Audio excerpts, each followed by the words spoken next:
Oh my goodness, I'm so excited to show you today's project, which is this cute ornament gnome. But look at this! It's actually also a lipstick, a lip balm holder, which I think is totally fun.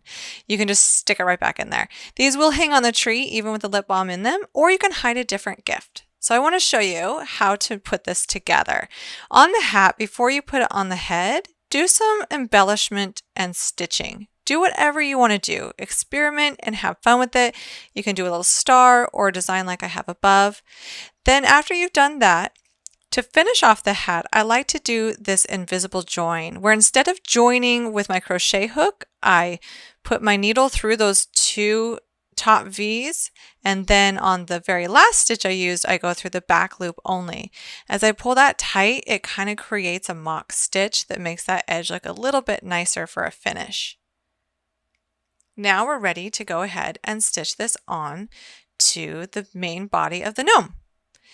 I like to start in the back and then leave room on the front for the cute little nose. Simply take your tapestry needle and work around the hat using just a whip stitch. Now that we've got our hat on there, we're going to make that cute little nose, and I'm going to walk you through this. You're going to take the color you would like for your nose, and you're going to create the magic ring.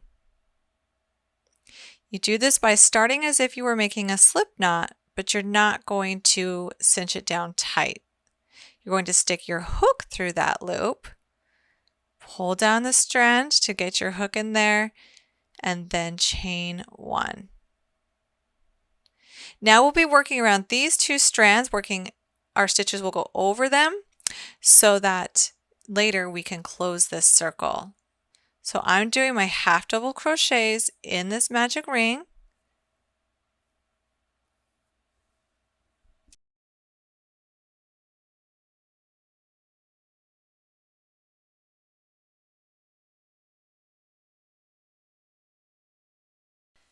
And now all we have to do to close this is take the tail end and gently pull it. And that will close the ring and bring all those stitches together. And when we pull it really tight, it will remove that hole in the center. Fasten off. Instead of doing a slip stitch join, once again, I like to take my tapestry needle and join those together that way. So I pull through my loose end. As you can see, I haven't joined yet. Now take your tapestry needle underneath the first two V's of that first stitch in the round, pull it through, and then in the last stitch you worked, you're only going to go through the back loop. It gives a nice finished join.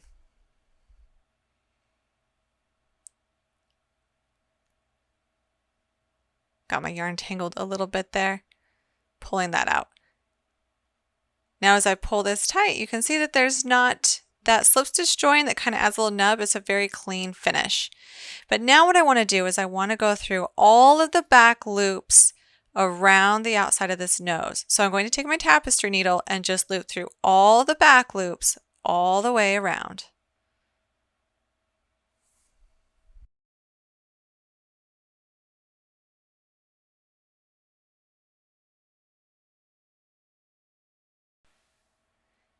Now I'm going to pull that beginning tail end to really make sure that I've got that tight center so there's not a gap.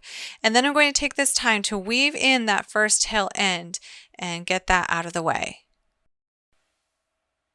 Once we fasten off that tail end, our next step is going to be to shape this nose, but by weaving through those back loops only, we already kind of have. We simply take our yarn and carefully pull it together. This brings all those stitches together and creates a cute little nub nose. Now we're ready to sew it onto our gnome. This is going to be stitched on the same way as the hat, as simply doing a whip stitch all the way around.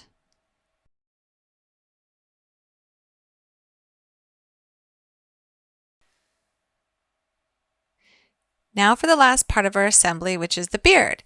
Now you can do a beard several different ways. Here you see the yarn.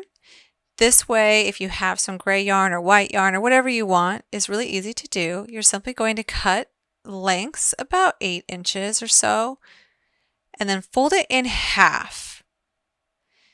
Take your crochet hook, loop it around a stitch, and then pull that strand, that half strand that's folded in half through.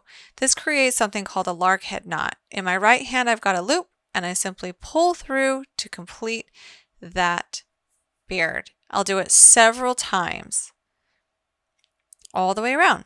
But if I didn't want to do that, there are other options too. You can take a piece of felt and draw a beard and use some fabric glue or stitch that onto your gnome.